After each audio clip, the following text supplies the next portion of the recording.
Machines don't learn, right? Machines copy, and then they finish the pattern based on predictive algorithms or models, right? That's not what humans do. Humans have lived experiences. They have souls. They have genius. They actually listen, get inspired, and then they come out with something different, something new. I'm curious what you make of the Stop Killer Robots movement. A bunch of leaders in AI, including Elon Musk and Demis Hassabis of Google DeepMind, they all pledged not to develop autonomous weapons. Do you think that was a good pledge, or do you support autonomous weapons? I mean, I think autonomous weapons are now kind of a reality in the world. And, if you're not willing to fight with autonomous weapons, then you're going to lose. This was a partnership that McDonald's struck with IBM. It is like just tallying up McNuggets and starts charging them more than $200. Well, look, I, for one, am very glad this happened because for so long now I've wondered, what does IBM do? And I have no idea. And now if it ever comes up again, I'll say, oh, that's the company that made the McDonald's stop working.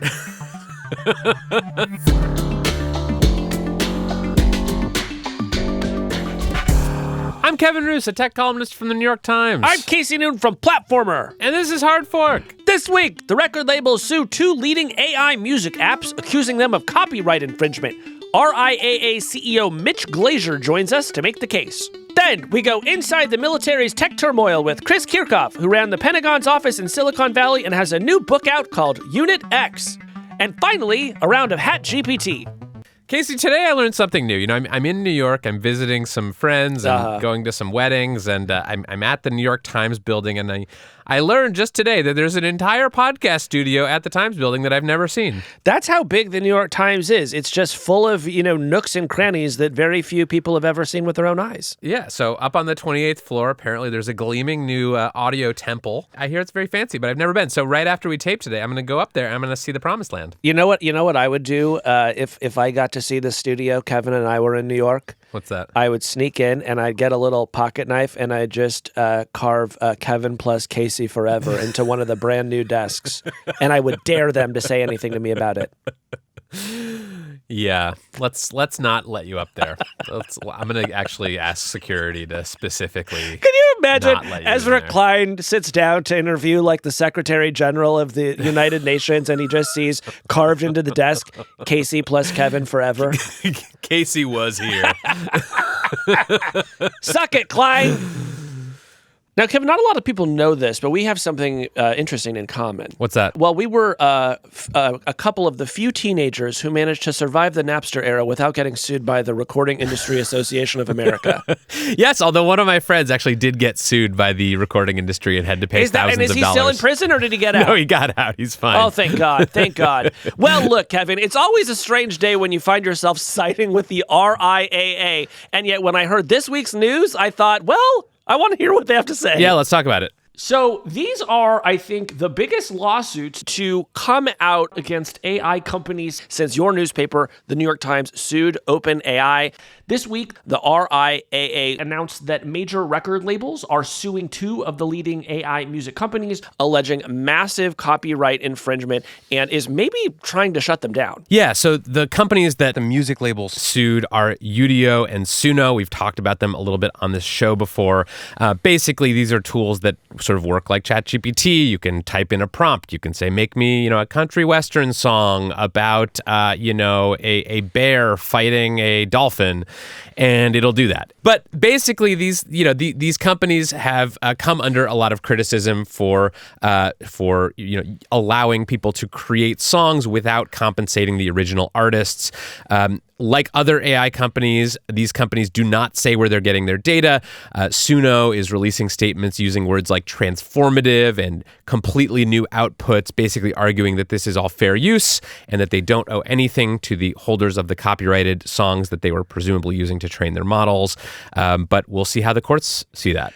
Well, and if you've never heard one of these, Kevin, I think and I know you have, we should play a clip, I think, just so people get a sense of just how closely these services can mimic artists you might be familiar with. So we're about to hear a song called Prancing Queen, and this was made with Suno. You can dance, you can jive, having the time of your life. Ooh, see that girl.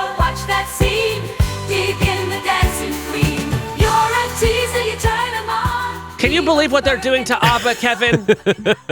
I actually saw an ABBA cover band once many years ago, and that was better than the ABBA cover band. You know what I liked about that clip is it reminded me if I had had like 6 beers and someone shoved me onto a karaoke stage and said, sing Dancing Queen from memory, that's exactly what it would have sounded like. So we wanted to get to the bottom of this, so we reached out to the RIAA, and they offered up Chairman and CEO Mitch Glazier. So we're going to bring him on and ask him what this lawsuit is all about. Let's do it. All right. Mitch Glazier, welcome to Hard Fork. Thanks for having me. So make your case that these two AI music companies violated copyright law. Pretty easy case to make. They copied basically the entire history of recorded music. They stored it. Then they used it by matching it to prompts so that they rejiggered the ones and zeros. And, basically they took chicken and made chicken salad and then said they don't have to pay for the chickens. Right. Well, some people out there say that this is a transformative use, that no matter what you put into a UDO or a Suno, you're not going to get back the original track. You're going to get something that has been transformed. What do you make of that case? Well, there is such a thing as transformative use. It's actually a pretty important doctrine. It's supposed to help encourage human creativity, not substitute for it. There was a really important Supreme Court case on this issue, thank God, that just happened last year, where they kind of dispelled this notion that, anytime you take something and, splash a little bit of color on it, it's transformative. That's not what that means. And this is very similar. Mitch, you said that these companies have scraped the entire sort of history of recorded music and used them to train their models. But I read through the complaint that came out, and there isn't sort of direct evidence, right? There's no smoking gun. They haven't said outright, yes, we did train on all this copyrighted music. Presumably that is something, you hope will come out in the course of this case. But do you actually need to be able to prove that they did use copyrighted music in order to win this case? Can the lawsuit succeed without that? I think ultimately we do have to show that they copied the music, but they can't hide their inputs and then say, sorry, we're not going to tell you what we copied, so you're not allowed to sue us for what we copied. That they can't do. So what we were able to do was show in the complaint that there's no way they could have come out with this output without copying all of this on the input side. It's sort of this equitable doctrine in fancy legal terms that says you're not allowed to hide the evidence and then say you can't sue me. Right. Well, on that point, one of my favorite parts of the Suno lawsuit is where it discusses Suno reproducing what are called producer tags, which is when a producer says their name at the start or end of a song. What does it mean that Suno can nail a perfect Jason Derulo? Well, thank God Jason Derulo likes to say his name in the beginning of his songs, right? And in the blender, that piece wasn't ripped apart enough. And so that was sort of one of those smoking guns where we're able to show, if you look at the output, right, and Jason Derulo's tag is in the output, I think they copied the Jason Derulo song on the input.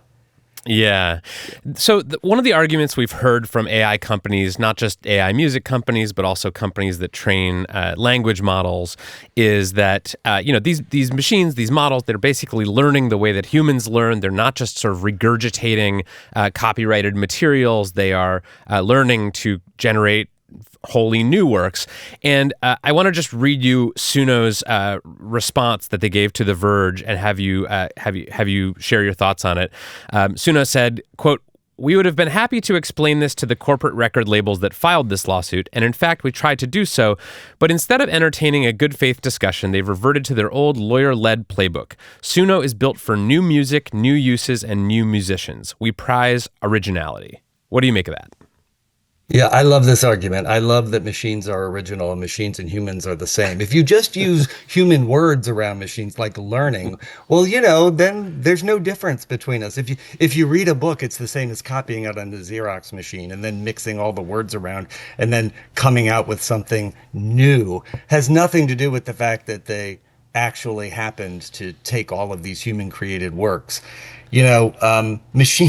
Machines don't learn, right? Machines copy, and then they basically match a user's prompt with an analysis of patterns in what they've copied, and then they finish the pattern based on predictive algorithms or models, right? That's not what humans do. Humans have lived experiences, they have souls, they have genius. They actually listen, get inspired, and then they come out with something different, something new. They don't blend around patterns based on machine-based algorithms. So nice try, but I don't think that argument is very convincing. And I also love that they say that, the creators and their partners are the ones that have resorted to like the old legal playbook. They're not resorting to, oh, we can do this. It's based on fair use. It's transformative. We're going to seek forgiveness instead of permission. Well, I mean, you also have the investor in the company who you quote in the lawsuit saying, because he said this to a news outlet, I don't know if I would have invested in this company if he had a deal with the record labels, because then they probably wouldn't have needed to do what they needed to do, which I assume he sort of meant, hoover up all this music without paying for it. Yeah, that's in the legal world what we call a bad fact. That is a bad fact for the other side. You don't want your investor saying, gee, if they had really done this the legal way, I don't think I would have invested, because it's just too hard. It's just too hard to do it the legal way. Mitch, we've seen other lawsuits come out in the past year from media companies, including the New York Times, which sued OpenAI, and Microsoft last year, alleging similar types of copyright violations. How similar or different from the sort of text-based copyright arguments is the argument that you are making against these AI music generation companies? I think the arguments are the same, that you have to get permission before you copy. It's, just basic copyright law. The businesses are very different. And I think looking at sort of the public reports on the licensing negotiations going on between the news media and companies like OpenAI, where news is dynamic. It has to change every single day. And so there needs to be a feed every single day for the input to actually be useful for the output. Music is catalog, right? You copy the song once, it's there forever. You don't have to change it. You don't have to feed the beast every single day. So I think the business models are quite different, but I think that the legal basis is very similar. Well, and does that suggest that for you all, it's actually essential that you are able to capture the value of the back catalogs for training, whereas for these media outlets, they might have a better chance of securing ongoing revenue? I think that's right. I also think that we have an artistic intent element that's very, very different. It's one thing for somebody to say you can copy this into your input. It's another to say that you can then change it so that the output uses the work of the artist, but it doesn't match their artistic intent. And, to say that these, sort of what Kevin was saying earlier, they're saying, look, we're just, we had discussions. What's your problem? Well, the problem is we work with human artists who care about the output. And so they need to have a role and a place in deciding how their art's being used. Yeah. My understanding is that it's actually gotten much more difficult and expensive to sample lately than it used to be, in ways that I don't really like. I'd probably like to see more sampling than we do. But it seems like something changed around the time that the song Blurred Lines came out. And now all of a sudden, everybody has to, even just a whisper of familiarity. Is there anything sort of in whatever led to that situation that you expect you'll bring to this lawsuit? Well, I think sampling is actually a pretty good example, because samples are licensed today, and there's plenty of sampling going on. Now, does it mean that anybody can sample anything they want without permission? No. Do we have to have clearance departments that go out, whether you're talking about, a video or a movie or another song, and get those rights, especially from, publishers and prior artists? Yes, you do. That's called ownership. And you actually get to control your own art and what you do, and it's not a simple process all the time. I mean, it takes work. I'm sure that our companies get frustrated in trying to do clearances, but it's what you got to do. Yeah. There have been some companies that have faced copyright challenges in AI generative products that have responded by basically limiting the products by saying you can't, refer to a living artist in a prompt. It won't give you a response, basically to try to quell some of these concerns. Would that satisfy your concerns, or are you trying to shut these things down altogether? They're trying to confuse the issue. They're pretending that this is about the output. The lawsuit is about the input. Right? So actually, by saying you can't type Jason Derulo's name, you can't type Adele's name, what they're basically doing there is further hiding the input. They're making it so that you can't see what they copied, and they're pretending that this is all about the output in order to say, look, we're putting guardrails on this thing. That's not what this lawsuit's about. This lawsuit is about them training their model on all of these sound recordings, not on limiting prompts on the output to further hide the input. Mm-hmm. Yeah. But it's clever. It's clever. Okay. So you want to shut this down? Well, I don't think that we want to. We definitely call it an injunction, Kevin. We would like to. We would like to shut down their business as it's operating now, which is something illegally trained on our sound recordings with output that doesn't reflect the artist's integrity. Yes. Does that mean that we want to shut down AI generators or AI companies? No, there's 50 companies that are already licensed by the music industry. And I think it's important, and this differs a lot from, I think, the old days, but nobody's scared of this technology as in they want to shut down the technology. Everybody wants to use the technology, but they definitely see sort of good AI versus bad AI.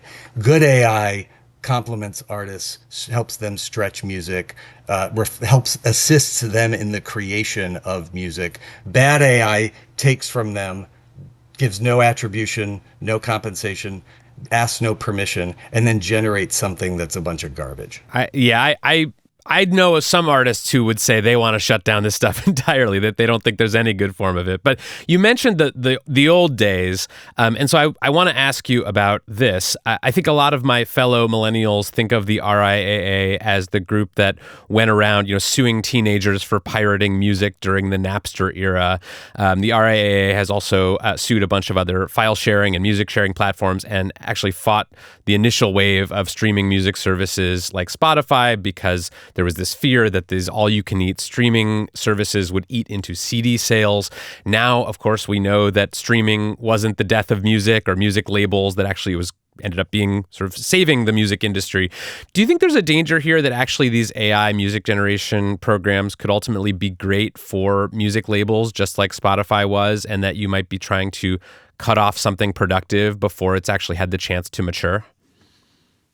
I don't think it's really the same at all. I think that there's an embrace of AI, and there was well before these generators came out, or well before OpenAI, especially within the tech content partnerships that have existed and have grown and matured and gotten sophisticated through the streaming age. So, even though the RIAA's job is to be the boogeyman and to, go out there and enforce rights, which, we do with zeal and hopefully a smile, doing our job. Here, I think that really what we're trying to do is create a marketplace like streaming where there are partnerships and both sides can grow and evolve together. Because the truth is, you don't have one without the other. Record companies don't control their prices. They don't control their distribution. They're now gateways, not gatekeepers. The democratization of the music industry has changed everything. And I think they're seeking the same kind of relationships with AI companies that they have with streaming companies today. What would a good model look like? I mean, there are reports this week that YouTube is in talks with record labels about paying them a lot of money to license songs for their AI music generation software. Do you think that's the solution here, that, there'll be sort of these platforms that pay record labels and then they get to use those labels' songs in training their models? Do you think it's fine to use AI to generate music as long as the labels get paid, or is there sort of a larger objection to the way that these models work at all? I think it works as long as it's done in partnership with the artists, and at the end of the day, it moves the ball forward for the label and the artist. I mean, the YouTube example is interesting because that's really geared towards YouTube Shorts, right? It's geared towards fans being able to use generated music to put with their own videos for 15 or 30 seconds. That's an interesting business model.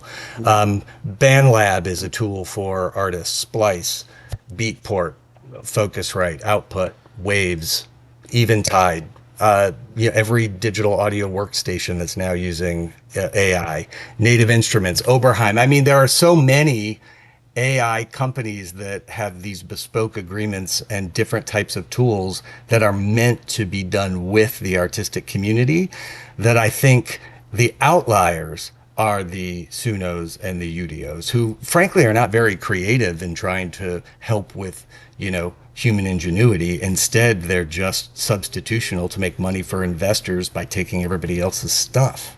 We've seen some pretty different reactions to the rise of AI among artists. Some people clearly seem to want no part of it. On the other hand, we've seen musicians like Grimes saying, here, take my voice, make whatever you want. We'll figure out a way to share the royalties if any of your songs becomes a hit.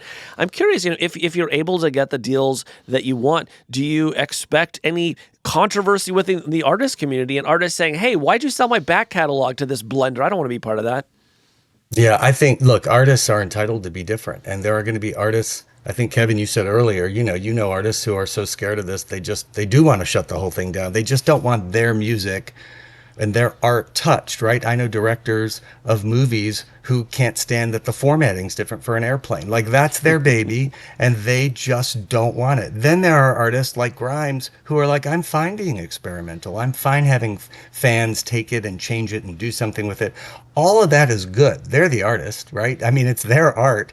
Our job is to invest in them, partner with them, help find a market for them. But at the end of the day, if you're trying to find a market for an artist's work that they don't want that work in the market, it's not going to work. Have you listened to much AI-generated music? Are there any songs you've heard that you thought that's actually kind of good? Yeah, I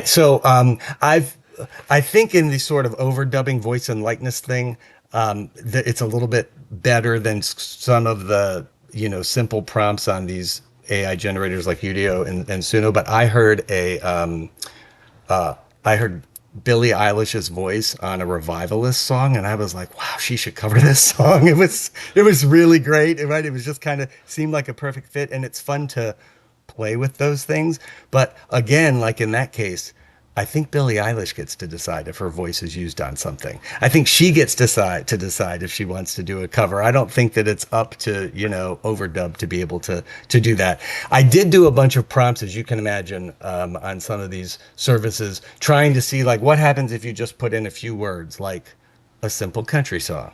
And then what happens if you put in like 20 different descriptors? And what's amazing is every 10 seconds you get a new song. So if you don't like it, just put in a few more words and it rejiggers the patterns, and you can start getting to a point where you're like, okay, it's not human. And the lyrics kind of suck, but it's not terrible. Right. And, we are only 6 months into the huge progression of this technology. And if you had listened to, a prompt where you were allowed to put in Jason Derulo or Mariah Carey 6 months ago versus now, you would notice a marked improvement. And that's one of the reasons why we needed to get out there now. We needed to bring this suit. We need the courts to settle this issue so that we can move forward on a thriving marketplace before the technology gets so good that it is a seismic threat to the industry. Yeah, I've seen a lot of support for this lawsuit among people I follow who are more inclined to side with artists and musicians. But there have also been some tech industry folks who think this is all kind of it sounds like the RIAA is just sort of anti-progress, anti-technology. I even saw one executive, one tech person call you the ultimate D-cells, which is like in Silicon Valley, that's sort of like the biggest insult. D-cells are people who want to basically stop technological progress, basically Luddites. What do you make of that line of argument from the Valley? This has been the same argument that the Valley's had since 1998. To me, that's a 30-year-old argument. If you look at the marketplace today, where Silicon Valley thrives is when rights are in place and they form partnerships. And then they grow into sophisticated global leaders where they can tweak, every couple of years their deals and come up with new products that allow them to feed these devices that are nothing without the content on them. And, there's always sort of this David versus Goliath thing, no matter what side you're on. But if you think about it, music, which is a $17 billion industry in the United States. I mean, I think one tech company's cash on hand is 5 times that, right? Not to mention their $289 billion market caps, right?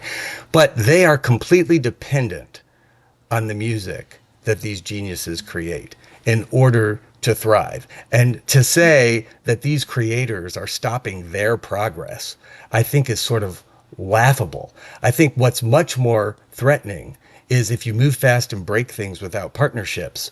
What are you threatening on the tech side with a no holds barred, culture destroying, machine led world? It sounds pretty gross to me. So what happens next? The lawsuits have been filed. This stuff tends to take a long time. But what can we look forward to? Will there be sort of scandalous emails unearthed in Discovery that you'll post to your website, or what can we look forward to here? Well, moving forward in Discovery, I think we'll be prohibited from posting anything to our. I know you think you're. If you want to just send them to hardfork@nytimes.com, that's fine. I live for that stuff. Yeah. But we will of course follow the rules. But we have filed in the districts where these companies reside. And so I hope that within a year or so, we will actually get to the meat of this. Because if you think about it, the judge has to decide when they raise fair use as a defense. Is this fair use or not? Right? And that is something that, has to be part of the beginning part of the lawsuit. So we're hopeful that, when I say a short time in legal terms, that means, a year or two. But we're hoping that in a short time, we will actually get a decision and that it sends the right message to investors and to new companies. Like there's a right way and a wrong way to do this. Doors are open for the right way. Yeah. I think there's a story here about startups that are sort of moving fast, breaking things, asking for forgiveness, not permission. But I also think there's a story here that maybe we haven't talked about restraint, because I know that a lot of the big AI companies had tools years ago that could generate music, but they did not release them. I remember hearing a demo from someone who worked at the big AI companies, one of the big AI companies, maybe 2 years ago, of one of these kinds of tools. But I think they understood, they were scared because they knew that the record industry is very organized. It has this kind of history of litigation. And, they sort of understood that they were likely to face lawsuits if they let this out into the public. So have you had discussions with the bigger AI companies, the more established ones that are working on this stuff? Or are they just sort of intuiting correctly that they would have a lot of legal problems on their hands if they let this stuff out into the general public? You're raising a point that I don't think is discussed often enough, which is that there are companies out there that deserve credit for restraint. And part of it is that they know that we would bring a lawsuit, and in the past we haven't been shy, and that's useful. But part of it is also because these are their partners now. There are real business relationships here and human relationships here between these companies. And so their natural, I think they're moving towards a world where their natural instinct is to approach their partners and see if they can work with them. I know that YouTube did sort of its Dreamcast experiment, approached artists, approached record companies. That was sort of like the precursor or the beta to whatever they might be discussing now for what's going to go on Shorts that we talked about earlier. And I'm sure that there are many others. But you're right. Yes, there are going to be companies like Suno and Udio that just seek investment, want to make a profit, and steal stuff. But there is restraint and constructive action by a lot of companies out there who do view the creators as their partners. Yeah. Well, it's a really interesting development, and I look forward to following it as it progresses. Yeah, let me know. Let me know if you need any more information. And thanks so much for this discussion and conversation. I haven't been able to talk in more than a 3-minute clip about this. So if I sound like I'm a soundbite machine, that you can tell Well, what kind of we are interviews gonna It's so take- I'm doing. refreshing. Yeah, we are going to take this interview and put it through a blender and extrude You should. something that You sounds should. like you on the other end. All right. Thanks so much, Mitch. Thanks for coming Thanks, by. Mitch. Thanks, guys. Bye. When we come back, we're going inside the Pentagon with Chris Kirchhoff, the author of Unit X.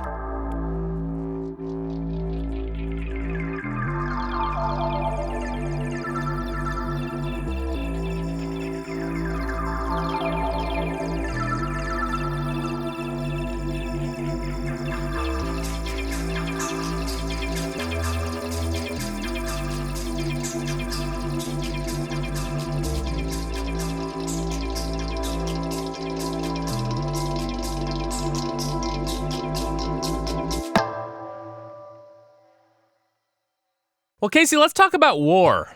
Let's talk about war. And what is it good for? Some say absolutely nothing. Others write books arguing the opposite. Yeah. Yeah. So I've been wanting to talk about AI and technology and the military for a while on the show now, because I think what's really flying under the radar of kind of the mainstream tech press these days is that there's just been a huge shift in Silicon Valley toward making things for the military and the U.S. military in particular. Years ago, it was the case that most of the big tech companies, they were sort of very reluctant to work with the military, to sell things to the Department of Defense, to make products that could be used in war. They had a lot of ethical and moral quandaries about that, and their employees did too. But we've really seen a shift over the past few years. There are now a bunch of sort of startups working in defense tech, making things that are designed to be sold to the military and to national security forces. And we've also just seen a big effort at the Pentagon to modernize their infrastructure, to update their technology, to not get beat by other nations when it comes to having the latest and greatest weapons. Yeah. And also, Kevin, just the rise of AI in general, I think, has a lot of people curious about what the military thinks of what is going on out here. And is it eventually going to have to adopt a much more aggressive AI strategy than the one it has today? Yeah. So a few weeks ago, I met a guy named Chris Kirchhoff. He's one of the authors, along with Raj Shah, of a book called Unit X. Chris is sort of a longtime defense tech guy. He's been working in this area for a long time. He was involved in a number of tech projects for the military. He worked at the National Security Council during the Obama administration. Fun fact, he was the highest ranking openly gay advisor in the Department of Defense for years.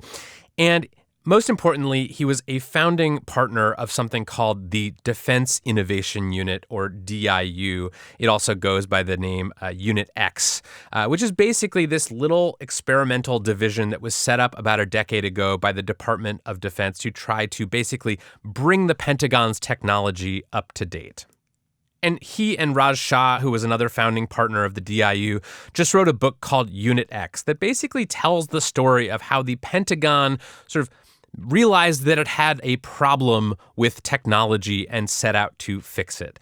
So I just thought we should bring in Chris to talk about some of the changes that he has seen in the military when it comes to technology and in Silicon Valley when it comes to the military. Let's do it. Chris Kirchhoff, welcome to Hard Fork. So I think people hear a lot about the military and technology, and they kind of assume that there are like very futuristic things happening inside the Pentagon that we'll hear about at some point in the future. But a lot of what's in your book is actually about old technology and how underwhelming some of the military's technological prowess is.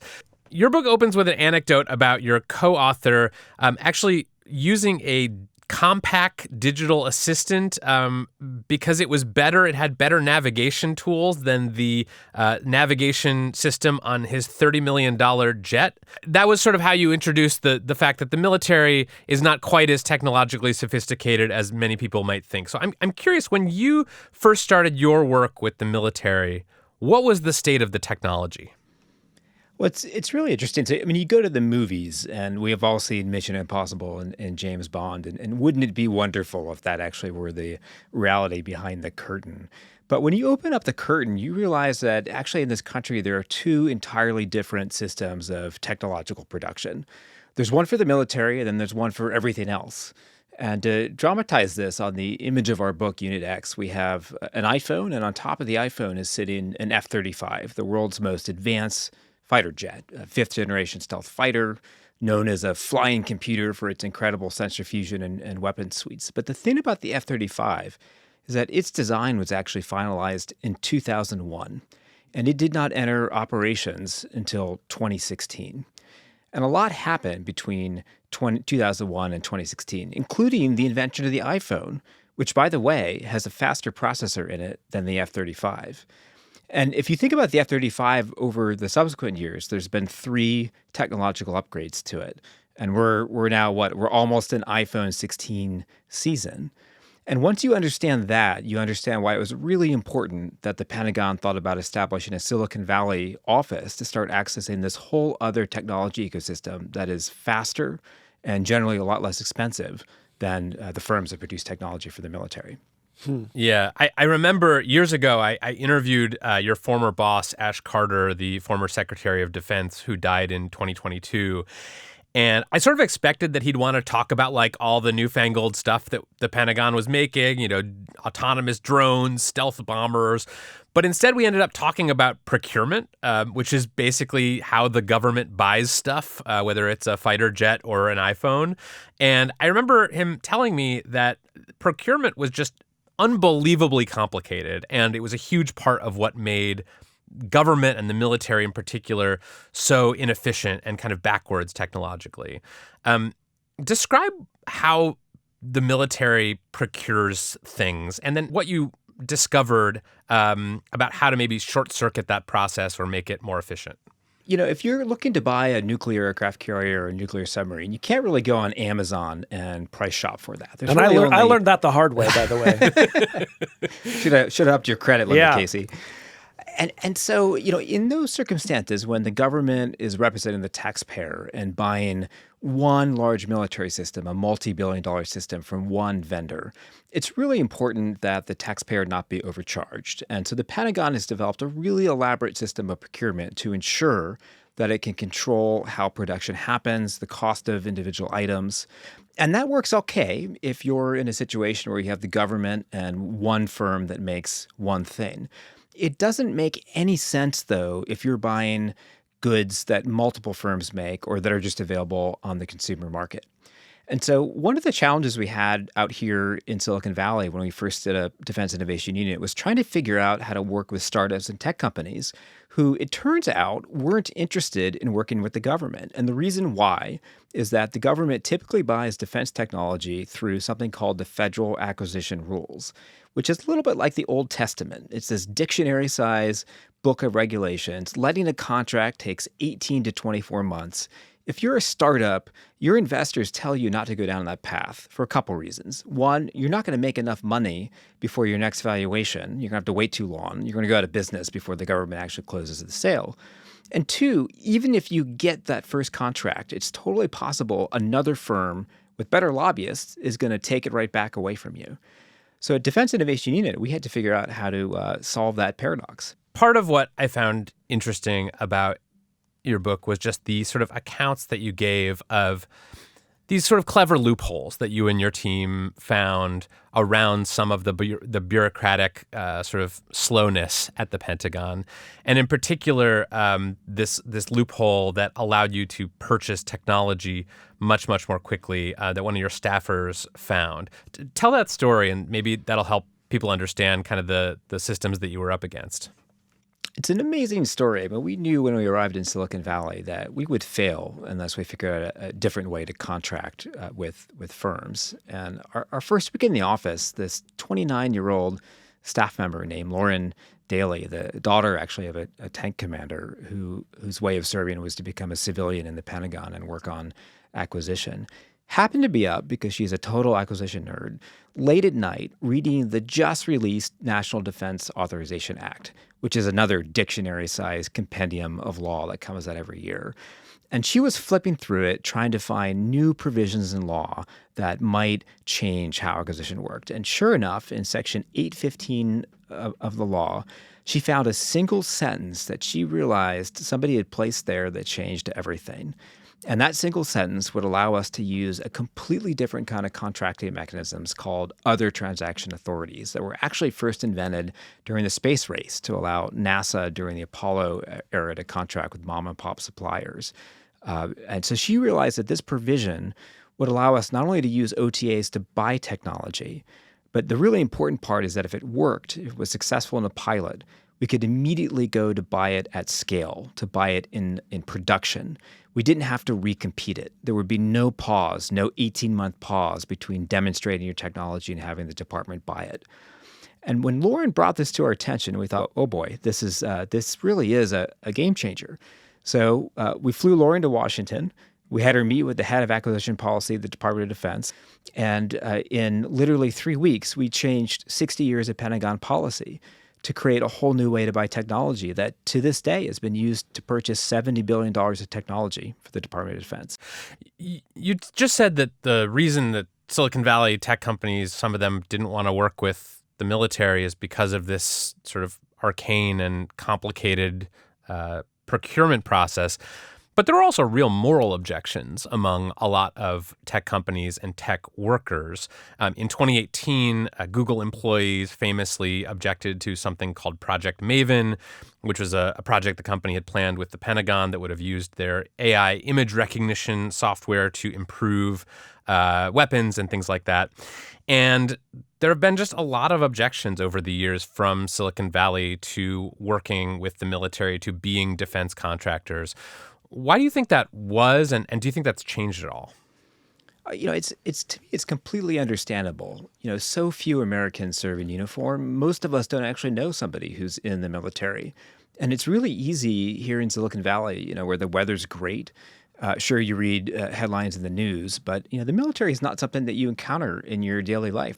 And you join a tech company to make the world better, to develop products that are going to help people. You don't join a tech company assuming that you're going to be making the world a more lethal place.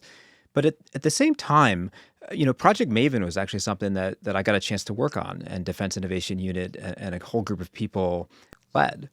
And remind us what Project Maven was. So Project Maven was an attempt to use artificial intelligence and machine learning to take a whole bunch of footage, surveillance footage that was being captured in places like Iraq and Afghanistan and other military missions, and to use machine learning to label what was found in this footage. So it was a tool to essentially automate work that otherwise would have taken human analysts hundreds of hours to do. And it was used primarily for intelligence and reconnaissance and force protection. So Project Maven, this is another misconception. When you talk about military systems, there's really a lot of unpacking you have to do. The headline that got Project Maven in trouble said, Google working on secret drone project. And it made it look as if Google was partnering with Defense Innovation Unit and the Department of Defense to build offensive weapons to support the U.S. drone campaign.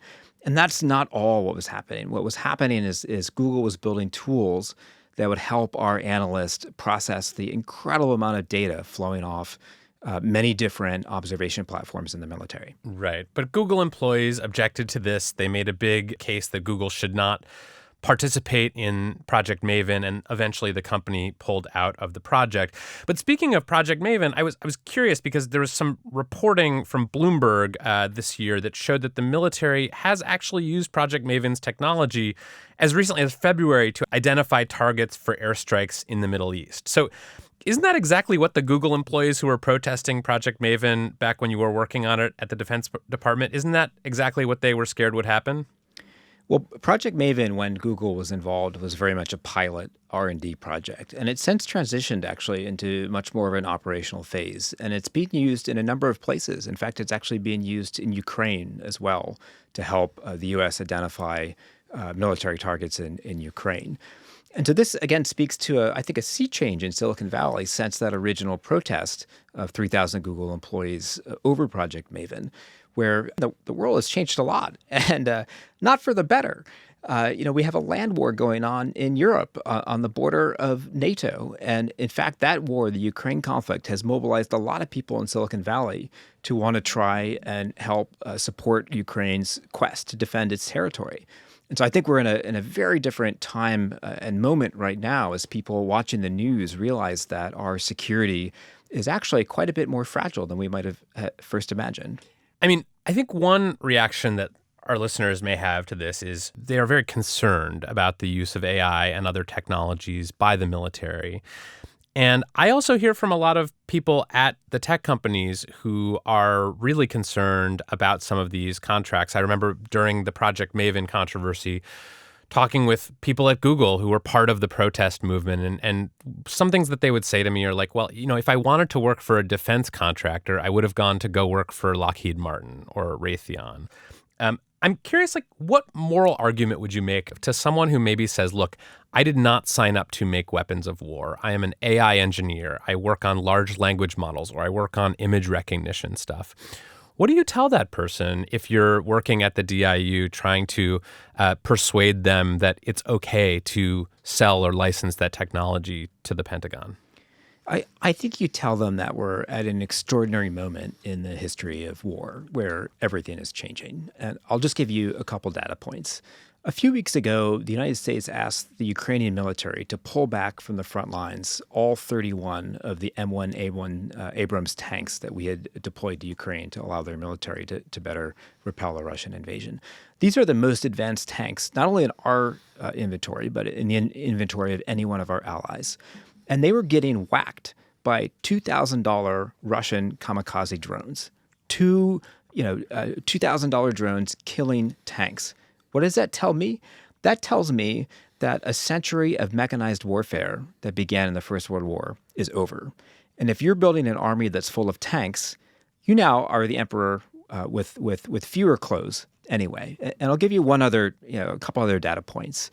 Hamas, has kicked off the largest ground war in the Middle East because of its attack in Israel on the 7th of October since the 1973 Arab-Israeli War, threatening to destabilize the Middle East into a wider war. How did they do it? They did it by taking quadcopters and using them to drop grenades on the generators powering the Israeli border towers. That's what allowed the fighters to pour over the border. Another data point. Houthi rebels in Yemen right now are holding hostage 12% of global shipping in the Red Sea because they're using autonomous sea drones, missiles, and loitering munitions to harass shipping. And so we're at this moment where the arsenal of democracy that we have, this incredibly forceful military is full of things like aircraft carriers and tanks, are wielding weapons that are no longer as effective as they were 10 years ago. And if our military and our adversaries doesn't catch up quick, we may be in a situation where we don't have the advantage we once did. And we have to think very differently about our security if that's the case. I mean, it sounds like you're kind of saying that the way to stop a bad guy with an AI drone is a good guy with an AI drone. Am I hearing you right that you're saying that we have to have such overwhelmingly powerful lethal technology in our military that other countries won't mess with us? I totally hear you, and frankly, hear all the people that years ago were affiliated with the Stop Killer Robots movement. I mean, these weapons they're awful things. They do awful things to human beings. But at the same time, there's a deep literature on something called strategic stability that comes out of the Cold War, and part of that literature focuses on the proliferation of nuclear weapons, and the fact that actually the proliferation of nuclear weapons has actually reduced great power conflict in the world because nobody actually wants to get in a nuclear exchange. Now, would it be a good idea for everybody in the world to have their own nuclear weapon? Probably not. So all these things have limits. But that's an illustration of how strategic stability, in other words, a balance of power, can actually reduce the chance of conflict in the first place. Yeah. I'm curious what you make of the Stop Killer Robots movement. There was a petition or an open letter that went around years ago that was signed by a bunch of leaders in AI, including Elon Musk and Demis Hassabis of Google DeepMind. They all pledged not to develop autonomous weapons. Do you think that was a good pledge, or do you support autonomous weapons? I mean, I think autonomous weapons are now kind of a reality in the world. I mean, we're seeing this on the front lines of Ukraine.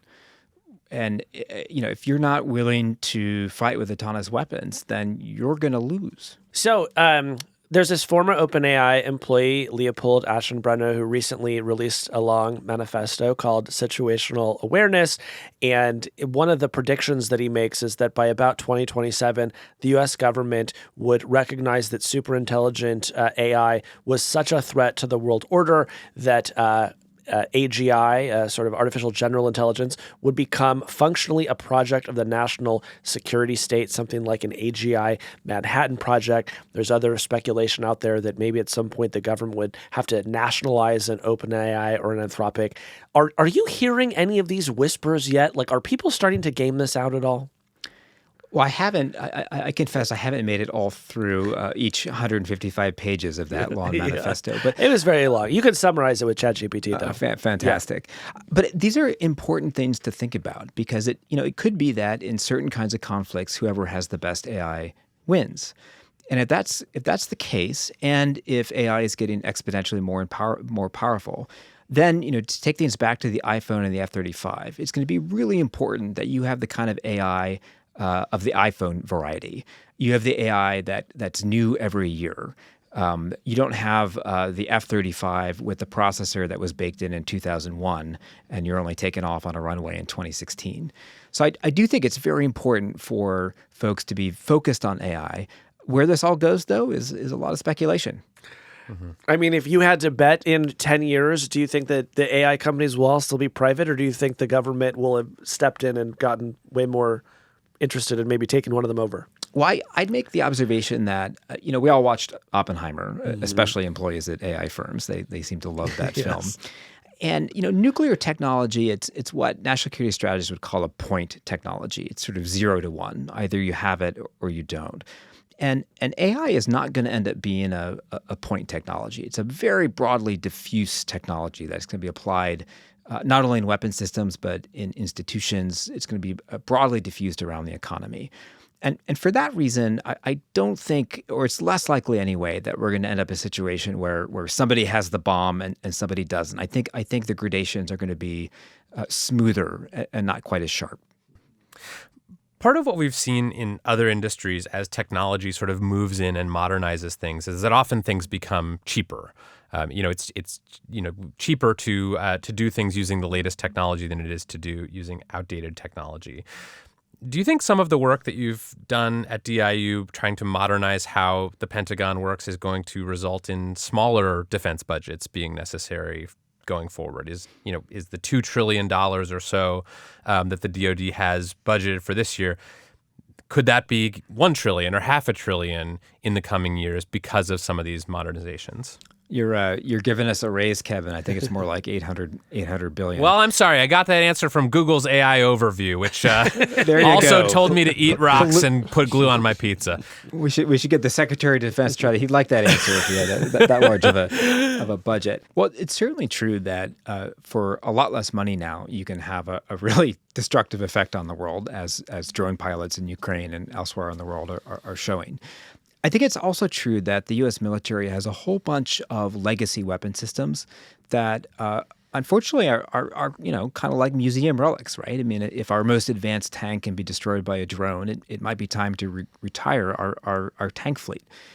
If our aircraft carriers cannot be defended against a hypersonic missile attack, it's probably not a good idea to sail one of our aircraft carriers anywhere near an advanced adversary.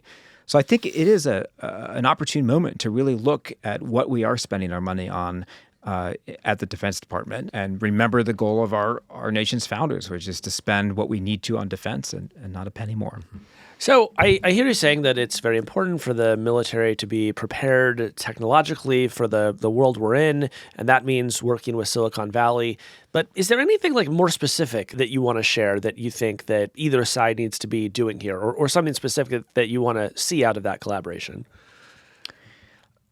Well, I think one of the main goals of Defense Innovation Unit was literally to get the two groups talking. Before Defense Innovation Unit was founded, a Secretary of Defense hadn't been to Silicon Valley in 20 years. I mean, that's almost a generation. So Silicon Valley invents the mobile phone. It invents cloud computing. It invents AI. And nobody from the Defense Department bothers to even come and visit. And that's a problem. And so just bringing the two sides into conversation is itself, I think, a great achievement. Well, Chris, thank you so much for joining us. Thank you, Chris. When we come back, play another round of HatGPT.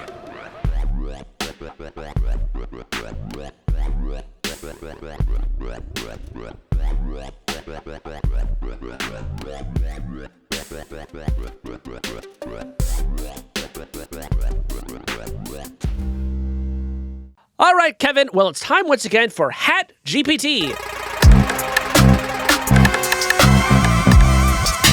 This, of course, is our favorite game. It's where we draw news stories from the week out of a hat, and we talk about them until one of us gets sick of hearing the other one talk and says, stop generating. That's right. Now, normally we pull slips of paper out of a hat, but due to our remote setup today, I will instead be pulling virtual slips of paper out of a laptop. But for those following along at YouTube, you will still see that I do have one of the HatGPT hats here, and I will be using it for a comic effect throughout the segment. Will you put it on, actually? Because now, Sure. if we don't need it to draw slips out of, you might as well be wearing it. Yeah, I might as well be wearing it. Yeah, it looks so good. Thank you so much. And thank you once again to the listener who made this for us.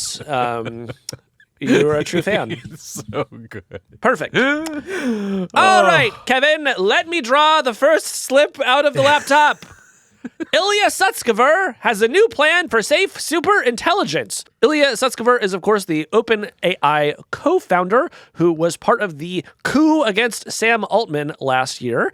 And Bloomberg reports that he is now introducing his next project, a venture called Safe Super Intelligence, which aims to create a safe, powerful artificial intelligence system within a pure research organization that has no near-term intention of selling AI products or services. Kevin, what do you make of this?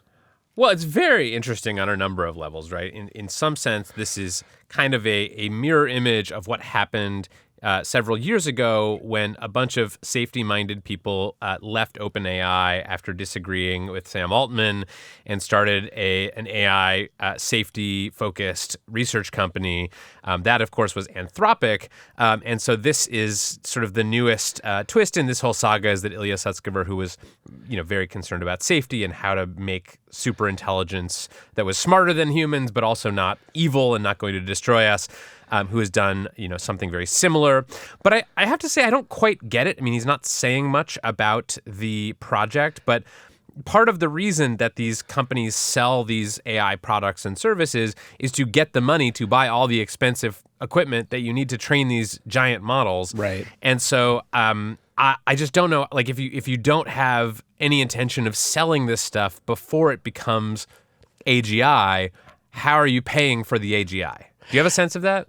No, I don't. I mean, Daniel Gross, who is one of Ilya's co-founders here, has basically said, don't worry about fundraising. Like, we are going to be able to fundraise as much as we need for this. So I guess we will see.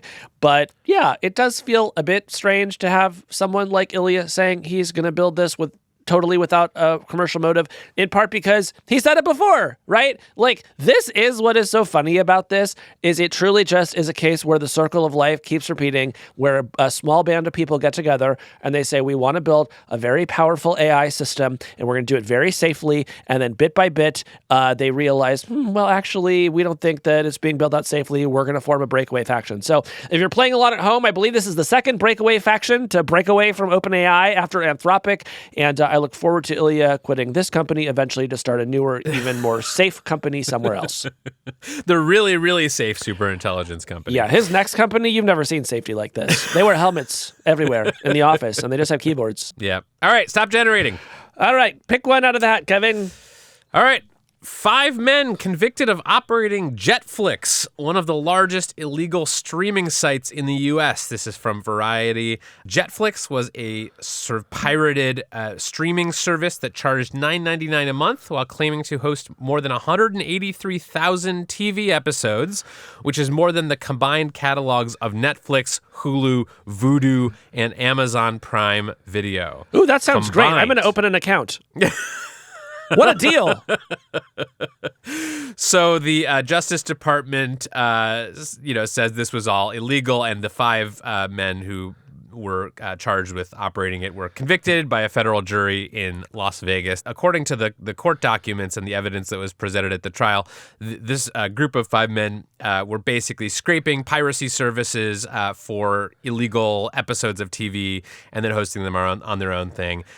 It does not appear to have been a particularly sophisticated scam. It's just, what if we did this for a while and charged people money and then got caught? Well, I think this is very sad because here finally you have some people who are willing to stand up and fight inflation. And what does the government do?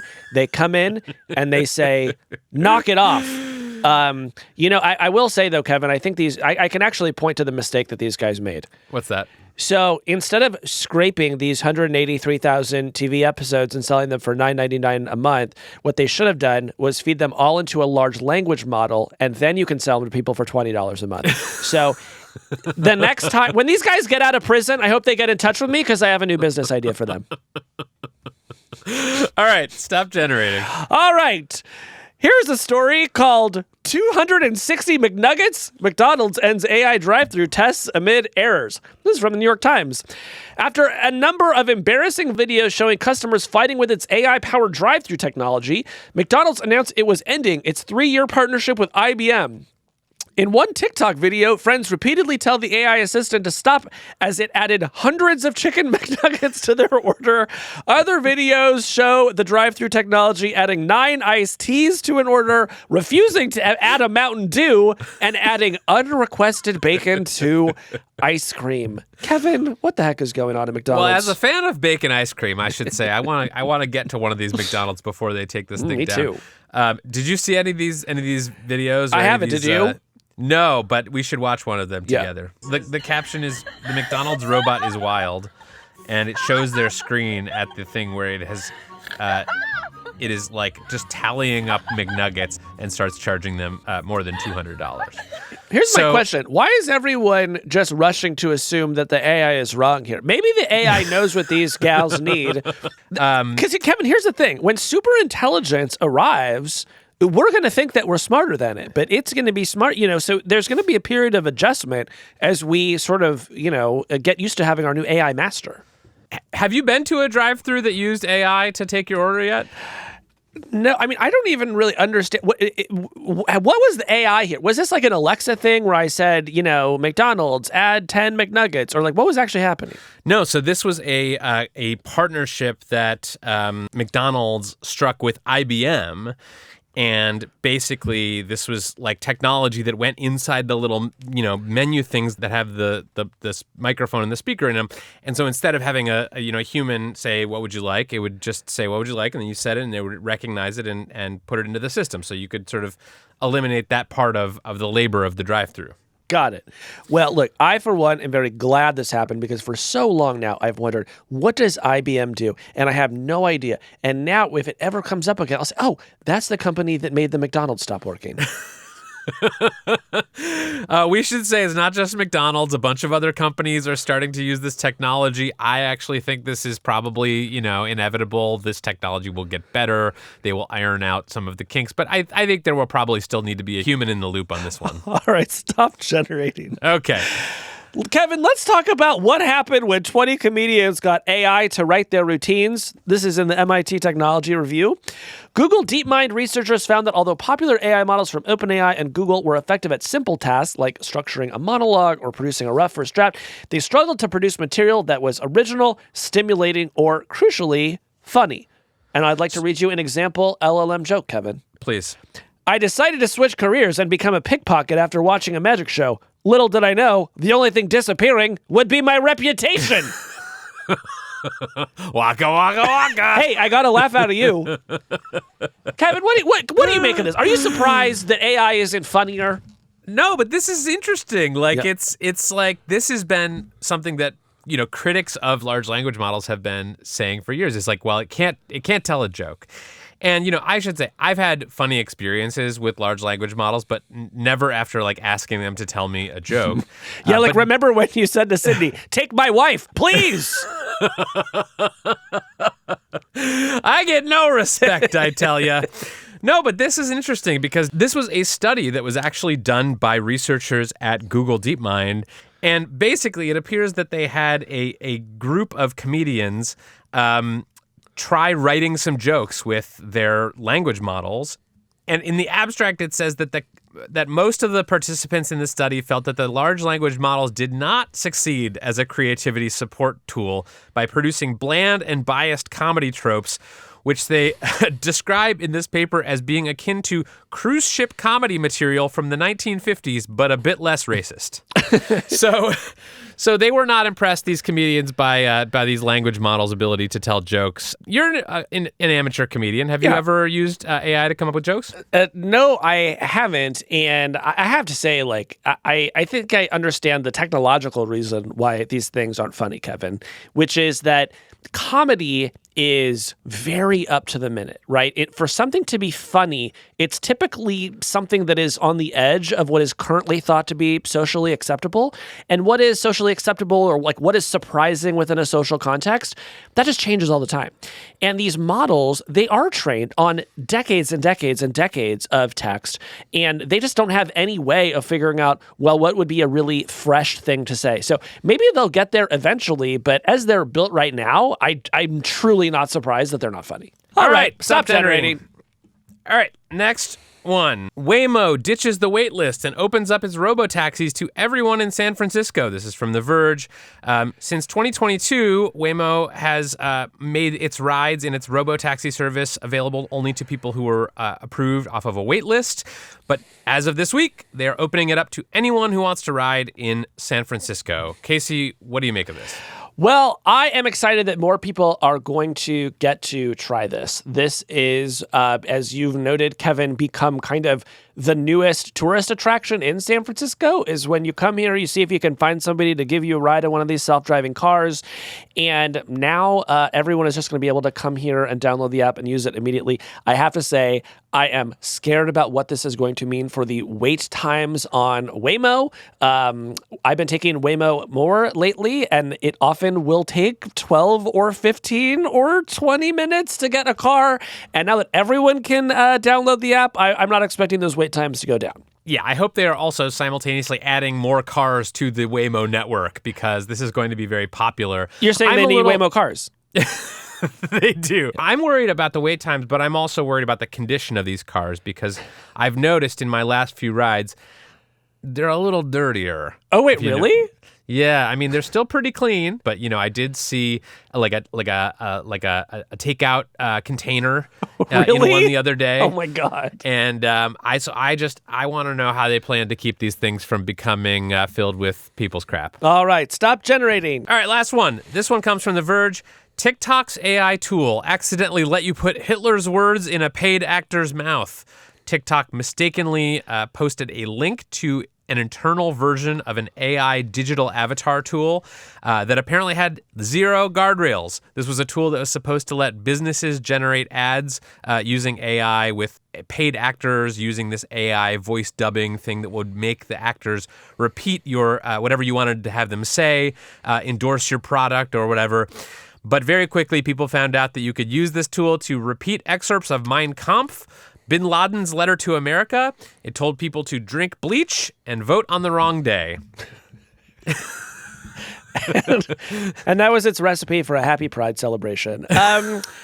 Listen, obviously, this is a very sort of silly story. It sounds like everything involved here was a mistake. And I think if you're making some sort of digital AI tool that is meant to generate ads, you do want to put safeguards around that because, otherwise people will exploit it. That said, Kevin, I do think people need to start getting comfortable with the fact that people are just going to be using these AI creation tools to do a bunch of kooky and crazy stuff. Like what? Like people are, in the same way that people use Photoshop to make nudity or offensive images, and we don't storm the gates of Adobe saying shut down Photoshop, the same thing is going to happen with these digital AI tools. And while I do think that there are some notable differences, and it is sort of, it varies on a case-by-case basis, and if you're making a tool for creating ads, it feels different, there are just going to be a lot of digital tools like this that use AI to make stuff, and other people are going to use it to make offensive stuff. And when they do, we should hold the people accountable, perhaps more than we hold the tool accountable. Yeah, I agree with that. And I also think this sort of product is not super worrisome to me. I mean, obviously it should not be reading excerpts from Mein Kampf. They're obviously they did not mean to release this. I assume that when they do, fix it, it will be much better. But this is not like a thing that is creating deepfakes of people without their consent. This is a thing where if you have a brand, you can choose from a variety of stock avatars that are created from people who actually get paid to have their likenesses used commercially. So the specific details of this one don't bother me that much, but it does open up some new licensing opportunities for us. Like we could have an AI set of avatars that could be out there advertising crypto tokens or whatever. And I for one, am excited to see how people use that. Oh man, well, and if TikTok weren't banned, we could probably make a lot of money that way. But instead, we're out of luck. Yeah, get it while it's good. All right, close up the hat.